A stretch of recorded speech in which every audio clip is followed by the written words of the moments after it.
भाई साहब कोई 2 दिन के अंदर 3 दफ़ा मुल्तान सुल्तान के मैचेस हो गए। समझ ही नहीं आता किस मैच के बारे में बात करें, किस बारे में बात ना करें। मुल्तान सुल्तान बेसिकली ये सियालकोट की न्यू टीम थी जब इन्होंने इनिशियली जो है वो किया हुआ था, तो उसकी सुर्खी पाउडर चेंज करके उसको दोबारा से मुल्तान सुल्तान बनना। ये सियालकोट की एक न्यू टीम थी। एक न्यू टीम के तकरीबन 4 दिनों के अंदर इन्होंने 8 मैचेस करा दिए हैं। क्यों करा रहे हो यार? कि स्मिथ ने क्या जल्दी घर जाना है, इसलिए उसको जल्दी फारिग करने के चक्कर में एक के बाद एक मुल्तान सुल्तान मुल्तान सुल्तान मुल्तान मुल्तान ही चल रहा है बस। और तो कुछ याद भी नहीं रहा कि भाई ये मुल्तान का पीएसएल हो रहा है या पाकिस्तान का पीएसएल हो रहा है जिसके अंदर बाकी भी टीमें आनी। बड़ा बेहतरीन किस्म की स्केड्यूलिंग हुई हुई है भाई। पिशावर जल्मी को लास्ट देखे हुए अल्हम्दुलिल्लाह तकरीबन कोई रमजान से पहले मेरा ख्याल में देखा था। अब तो ईद भी गुजर गई है, उससे पहले कहीं पिशावर जल्मी का कोई मैच मुझे याद पड़ रहा है जो कि मैंने देखा हो। बेहतरीन प्लानिंग कोई आप ऑफ कोर्स लाखों करोड़ों रुपए में इनको तनख्वाहें मिल रही होती हैं तो ज़रूर काबिल लोग ही होंगे। जैसे मैंने पहले भी बताया था, चैट जीपीटी से कह देते कि यार ये हमारे पास 8 टीमें हैं, इनका स्केड्यूल बनाना है और इस तरह का बनाना है कि कोई भी एक टीम बहुत ज़्यादा मैचेस जो है वो लगातार ना खेलना शुरू हो जाए। खुदा की कसम वो मतलब बना के देगा। मैं अभी बगैर ट्राई किए आप लोगों को बता सकता हूँ कि वो बहुत बेहतर स्केड्यूल बना के दे देगा। बीच में बता देते कि भाई एक दिन छुट्टी करनी है, फलाने दिन करनी है, एक दिन अपने वीकेंड के ऊपर 2 मैचेस भी रखने, लेकिन रिपीट ना हो या इस तरह भी ना हो। खैर वो प्लेयर्स खुद आके कह रहे हैं, वो आके कह रहे हैं भाई कि हमारा जो है यहीं पे बोरिया बिस्तरा तकिया लगा दो, क्योंकि आज मैच खेल के आए हैं, कल दोबारा सुबह फिर यहीं पे आना है मैच खेलने के लिए। तो भी क्या हमने घर वापस होटल क्या वापस जाना है और फिर इधर आना है। खैर जो भी हो, सबसे पहले बात करना चाहूंगा भाईजान ये जो लाहौर कलंदर के अंदर हो रहा है। आई अंडरस्टैंड बड़ी मेरे ख्याल में पूरे इस पीएसएल के अंदर सबसे थर्ड क्लास और सबसे घटिया सबसे छिचोरी मार्केटिंग जो है वो हमारी लाहौर कलंदर की होती है। और ये सबसे बड़ा ब्रांड है इन टर्म्स ऑफ जो फैन बेस हो सकती है, क्योंकि कराची वाले तो इंटरेस्टेड है नहीं क्रिकेट के अंदर। तो फैन बेस के हिसाब से सबसे बड़ी टीम जो है वो लाहौर कलंदर्स की है। वैसे भी सबसे ज्यादा मेरे ख्याल में पीएसएल भी 2-3 दफा जीत चुके हैं, लेकिन कोई रज के थर्ड क्लास और छिचोरी मार्केटिंग होती है। कभी कोई एक दफा अच्छी हो जाए, एक दफा नहीं हुई है, हर दफा छिचोरपन और घटिया तरीन मार्केटिंग इन्हीं की होती है। घटिया तरीन सॉन्ग्स इनके, घटिया तरीन ब्रांडिंग इनकी। लेकिन अब ये छिचोरपन एक नेक्स्ट लेवल पे जा चुका है, ठरकपन के ऊपर आ चुका है। इनके एक मैस्कॉट हैं जो कि धोती पहन के फिर रहे होते हैं। वो जो है वो एरिक हॉलैंड जो एक पुरानी प्रेजेंटर थी जो कि इस दफा नहीं आई हैं, उनके लिए अब ये ठरक वाले पोस्ट जो हैं वो शेयर करना शुरू हो गए हैं। ये भाई ये सब हरकतें अच्छी लगती हैं जब आपका ना एक भालू बना हुआ होता है, मैस्कॉट ना, जिसने मास्क पहन के अपना मुंह छुपाया हुआ होता है, जिसको देख के ये लग रहा होता है कि ये भालू आ रहा है, ये शेर आ रहा है, ये कुक्कड़ आ रहा है, ये बिल्ली आ रही है, ये कुत्ता आ रहा है। इंसान नहीं आ रहा धोती में जांगिया चढ़ा के, कोई इंसान नहीं फिर रहा है। वो इस किस्म की कोई हरकतें कर रहे होते हैं ना, बाहर भी होता है तो वो कुछ थोड़ी सी को फनीपन लगता भी है कि ये देखो तेरा भालू जो है वो कितना ठरकी होने की कोशिश कर रहा है, भालू कर रहा है। उसके पीछे कैरेक्टर कौन है, अंदर कौन है, किसी को नहीं पता। भावें अंदर कोई औरत ही बैठी भी हो, लेकिन एक भालू बन के ना वो कहीं पे थोड़ा सा जो है, वैसे तो वो भी ऑब्जेक्टिफाई करते हैं आप खातून किसी को भी, लेकिन फिर भी ना कहीं उस पर थोड़ी बहुत क्यूटनेस आ रही थी, क्योंकि शक्ल क्यूट होती है ना, भालू होता है, भालू हर इंसान को जो है वो क्यूट ही लगता है। यहां पर धोती और पगड़ी में एक जनाब हैं जो कि पहले तो इनका एक मैस्कॉट जो है वो ये है, एक धोती वाले। पूरी मतलब पूरे का पूरा जो पीएसएल है वो सारे पागल हैं, उनके मैस्कॉट अलहदा हैं, इनके धोती वाले मैस्कॉट हैं। और वो मैस्कॉट जो है वो अब खुल के ठरकपन झाड़ना शुरू हो गए। और वो भी कोई जेन्युइन नहीं कर रहे ना। वो भी जब इन्होंने देखा कि जी वो इस्लामाबाद वाला शेरू जो है वो ये कर रहा था, तो इन्होंने भी जो फौरन छलांगे मार के ये करना शुरू कर दी। अब लोग कहेंगे जी वो एरिक हॉलैंड जो है उसने खुद कमेंट किया, what ever. I don't even care man. मुझे उसको 100 रुपया मिल रहा हो, उसको $100 मिल रहा हो, उसको 4 लाख रुपया मिल रहा हो, जो मिल रहा हो इस कमेंट करने का, आप लोगों को तो वैसे भी कुछ नहीं पता है उनके क्या ताल्लुकात हैं, किस टीम के साथ हैं, किस साथ बिगाड़नी है, किस साथ रखनी है, वो एक अलग स्टोरी है। उनकी मर्जी, वो कमेंट करें, वो जूते मारें, वो गालियां दें, जो मर्जी करें। वैसे भी कच्चा पक्का होकर इंसान जो है कुछ ना कुछ मजाक हो रहा है, उसको मजाक को आगे बढ़ाने के लिए मजाक ही कर लेता है आगे से। इशू तब होता है जब अगला चुप ही हो जाए, तो पीछे जो है वो सब हो रहा था कि ये तो सीरियस मसला चल रहा है क्या, कि चुप क्यों हो गए। तो वो मजाक को मजाक ही रहे, इसलिए खवातीन अक्सर जो हैं इसके ऊपर एक मजाकिया किस्म का कोई ना कोई फीडबैक भी दे देती हैं। तो ये जो हरकतें हैं ना भाई, ये नहायत छिचोरी और नहायत घटिया, ऊपर से नहायत ठरकी लगना शुरू होगी। प्लीज इसको बंद करें। और अगर कोई अच्छी मार्केटिंग की कैंपेन चाहिए, मेरे से रब्ता करें, मैं मुफ्त में आपको कोई आइडिया दे दूंगा। क्योंकि अल्हम्दुलिल्लाह 11 साल से आज तक जितनी घटिया मार्केटिंग लाहौर कलंदर्स ने की है, किसी एक क्लब ने भी नहीं की। और बड़े बड़े घटिया मार्केटिंग वाले हैं, लेकिन ऐसी घटिया मार्केटिंग इतनी बड़ी मार्केट होने के बावजूद मैंने नहीं देखी आज। पहले इनकी सबसे बड़ा जो एक एम्बेसडर था वो इनके ओनर थे, वो मासूम भी जो है कम से कम क्यूट तो लगता था। वो उनको भी बाहर किया हुआ है, पता नहीं क्या कोई केसेस हो रहे थे, सुना था कि जी वो अंदर इधर फैमिली फैमिली हो रहा है, उधर फैमिली वाले जो है बाहर हुए हैं, सुना था वो वापस आ रहे हैं, वो भी नहीं आए। आई डोंट नो जो भी चल रहा है, मैं उसके अंदर घुसना भी नहीं चाह रहा था। लेकिन खुदा के लिए यार ये बकवासियत बंद करो। दुनिया देख रही होती, दुनिया थू थू कर रही होती। खैर भाई मैचेस के ऊपर अगर आ जाए, पिंडी एक दफा फिर से हार चुका है। वेरी गुड यार विंडीज में। रिजवान साहब का एक इंटरव्यू मतलब पोस्ट मैच ही आया था, जिसमें वो ये कह रहे थे कि कुछ ना कुछ ऊपर नीचे हमें करना पड़ेगा। कोई एक बाजू का T20 आई के अंदर आप एक भी ऊपर नीचे कोई कर लें प्लेयर को तो सारी कॉम्बिनेशन सेट हो जाती है। मैं आपको बताता हूँ, आप खुद हम सब पे एहसान करें और नीचे आए, अपनी पोजीशन के ऊपर जाएं। जो आपने लड़का जो ओपनर छठे नंबर के ऊपर भेजा हुआ है कि आप ऊपर से आके इजी रन ऊपर से मलाई जो है वो खा लें, उसकी वजह से सारी कॉम्बिनेशन खराब हुई हुई है। ये मुल्तान को देख लें आप, साहिबजादा और स्मिथ जो है वो ऊपर से आके ओपन कर रहे हैं, किसी का बाप भी उनको हाथ नहीं डाल सकता। तो खैर आप सर सबसे पहले जो है ना खुद अपने आप को नीचे करें, या सबसे पहले खुद अपने आप को ड्रॉप करें, तब जाके जो है थोड़ी बहुत कॉम्बिनेशन कोई बन जाएगी। वैसे बोलने को कह सकते हैं कि नई टीम ही कॉम्बिनेशन टाइम टाइम लगेगा। ये मुल्तान सुल्तान की टीम है भाई, वही मुल्तान वाले हैं, कप्तान वही है। वो पिछले 11 सीजन से क्या कर रहे हैं, जब से भी आए 7-8 सीजन तो इनको भी हो गए खेलते हुए। इनसे ज्यादा इनकी क्या पुरानी होगी, वो तो रीब्रांडिंग होकर दोबारा जो है पिंडीज बन चुकी है। तो इनके पास तो कोई बहाना नहीं है कि जी हम नई टीम थी तो फलानी टीम थे। ओनर ने तो आगे बीच में पिच के ऊपर खड़े होकर बैटिंग करनी नहीं तेरे लिए भाई। खैर भी मासूमों के साथ थोड़ा बुरा भी हुआ। एक इनके पास काम का बॉलर था और वो था जमान। वो बेचारा जो है वो पहले ही वो उसका कंधे का इंजरी हो गई, वो निकल गया। तो इनका जो है वो डेथ बॉलिंग है, तो जिसने बचाना था वो बचा दिया। दूसरा काम का बॉलर था आमिर, वो भी थोड़ा बहुत कर लेता है।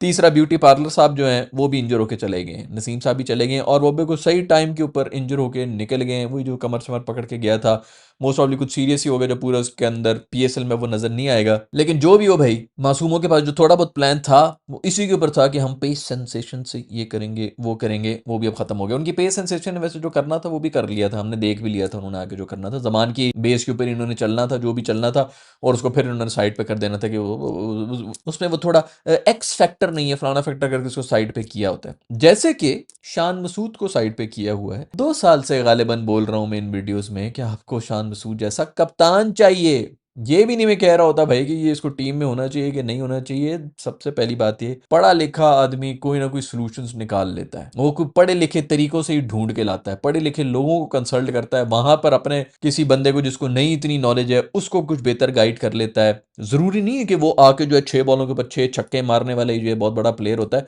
आपको ऐसे थिंकिंग मतलब ऐसे दिमाग चाहिए। ये आपकी टीम से खत्म होते जा रहे हैं।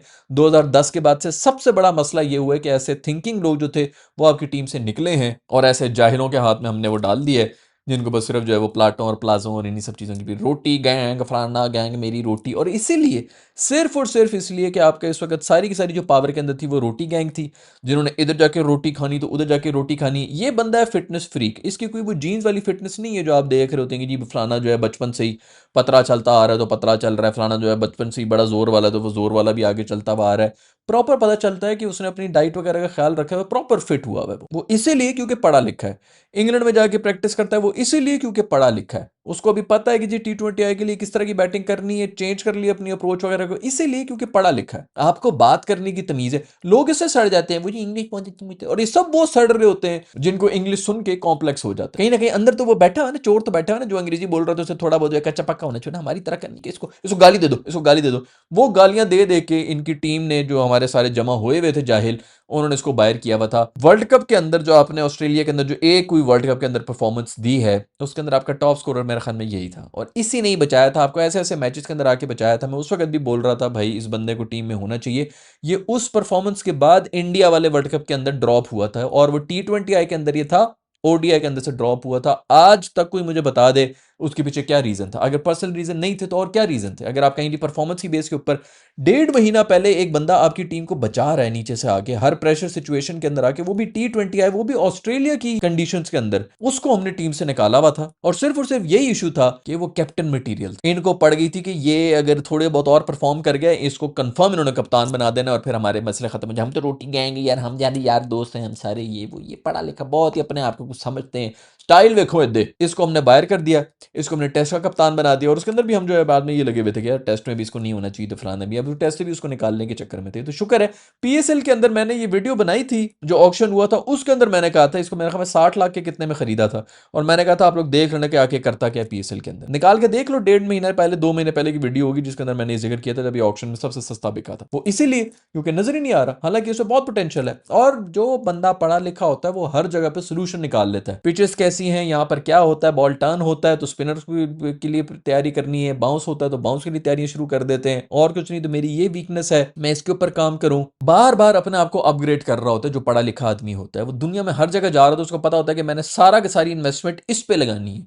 उस पे नहीं लगानी कि फलानी तबलीग जमात वाला जो है उसने फलानी जगह गाड़ियों का कारोबार किया हुआ तो उधर मैं इन्वेस्टमेंट कर दूं, तो उधर प्रॉपर्टी में मैं इन्वेस्टमेंट कर दूं, जो फिर इनके पैसे लेके भाग भी रहे होते हैं। तो खैर ये जो विजन है ना, जो आप लोग कह रहे हो तो कि आपके प्लेयर्स में प्रोफेशनलिज्म नहीं है, ये नहीं है, वो नहीं है, सब कुछ इसीलिए नहीं है क्योंकि पढ़े लिखे लोगों को आप लोगों ने निकाल दिया। और ज्यादा भी नहीं चाहिए आपको, सिर्फ 2 से 3 चाहिए। एक आपको लीडरशिप पोजीशन के ऊपर चाहिए, जो नए लड़के आते हैं वो आके देखें कि हाँ यार हमने इस तरह बैठना है, हमने इस तरह बात करनी है, हमने इस तरह खाना खाना है, इस किस्म की हमारी अप्रोच होनी चाहिए। आप करें या ना करें उससे फर्क नहीं पड़ता, लेकिन आपको पता होना चाहिए कि अप्रोच असल में इस किस्म की होनी चाहिए। This is what professional sport is all about. हम तो जी रोटी खाएंगे तो फलाना खाएंगे, तो उनकी बातें सुन लिया करो इंटरव्यू, तो बंदा जो है ना एकदम चकरा जाता है कि यार ये किस किस्म के लोग हैं और ये हमें रिप्रेजेंट कर रहे हैं, ये नेशनल लेवल के ऊपर ये प्रोफेशनल एथलीट्स हैं। खैर वो मार रहा है, पिछले मैच के अंदर भी उसने कुछ 40 मारे हैं, आज भी जो है 25 मार के जो है वो सॉलिड खड़ा रहा है। मतलब कोई जरूरत ही नहीं थी मारने मूरने की उसको, जो मतलब जो रिक्वायरमेंट होती है उस लिहाज से वो आके, बहुत पहले वेस्ट इंडीज के साथ मैच था, पता नहीं किसी का टेस्ट मैच था, और हम मैच जीते हुए थे, सेकंड इनिंग्स थी और बड़े आराम आराम से हम जा रहे थे। मैं हमें कोई 110 120 का टारगेट हमें मिला हुआ था। ये आया और इसने आके मेरे ख्याल में कोई 20 रन चाहिए थे, और आते साथ ही 3 बॉलों पे 3 छक्के मार के वो टेस्ट मैच खत्म किया था। वो क्या जरूरत थी उधर 3 छक्के टेस्ट में मारने की? छक्का नहीं होगा तो चौके मारोगे, बेसिकली बाहर निकल निकल के इसने मारा, 3 4 बॉलों के अंदर वो खत्म करके गया। ये क्या जरूरत थी सब कुछ करने की? ये जरूरत सिर्फ ये थी कि ये टेस्ट मैच तो हम जीते में, और वेस्ट इंडीज वाले भी जानते हैं कि हम हार चुके हैं।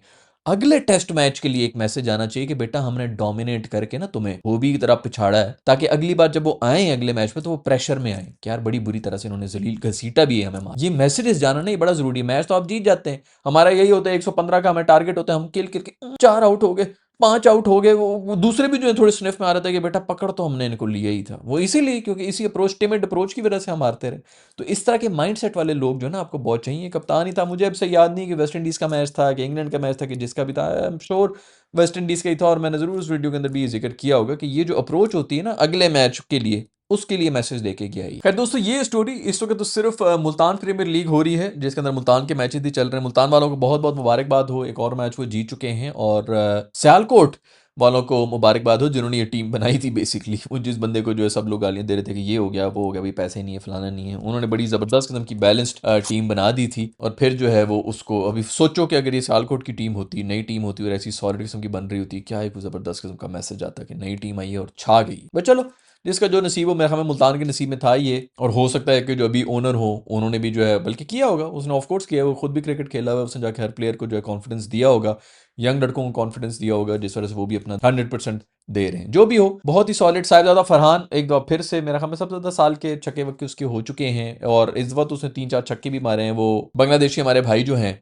उनको मेरा ख्याल में एक ओवर के अंदर कुछ 4 छक्के पड़ ही गए थे। आज 3 छक्के तो इसने मारे थे, चौथे ने भी मार ही लिया था जो साथ इसके खड़ा हुआ था। तो खैर छक्के मार मार के भाईजान ने तो अब 50 भी करना शुरू कर दी है। मेरे ख्याल में हमारा मैसेज चला गया है, जो कि बहुत ही अच्छी बात है। साहिबजादा फरहान हो गया, स्मिथ हो गया, शान मसूद हो गया, बॉलिंग यूनिट भी इनका अच्छा जा रहा है। और पिंडीज पिंडीज भाई मेरा ख्याल में आप लोगों का तो टूर्नामेंट खत्म ही हो गया। जितने धमाकों के साथ आए थे वो शुरली एंड में जो है वो गीली सी एक आपकी वो जो आबशार होती है वो फुस करके निकली और छुस करके खत्म भी हो गई। रिजवान भाई ओपन ही करते रहे क्योंकि इससे ज़्यादा आसान पोजीशन आपको मिल नहीं सकती है। वैसे कुछ पता नहीं है कराची लग के अंदर वो जाएंगे, आई होप कि कुछ कर लें, क्योंकि अभी तक तो बहुत ही मतलब ये पीएसएल के लिए अच्छा नहीं है कि आपकी जो नई टीमें आई हैं वो इस तरह के स्ट्रगल करें। और किस्मत देखो ना बेचारों की कि जो नई टीम बाकी आई है उसका ब्रांडिंग जो है पुरानी मुल्तान वाली होगी। मैं इसीलिए कह रहा था कि इसका नाम मुल्तान सुल्तान नहीं होना चाहिए था, मुल्तान के साथ कुछ और कर देना चाहिए था, ताकि पता चलता कि अच्छा ये भी एक नई टीम। तो नई टीमें जो हैं वो इनसे सीखें कि किस तरह करना है, किस तरह क्रिकेट खेलना है। मैं मिलूंगा आप लोग से नेक्स्ट वीडियो की तरफ। अपना ख्याल रखिएगा। अल्लाह हाफिज।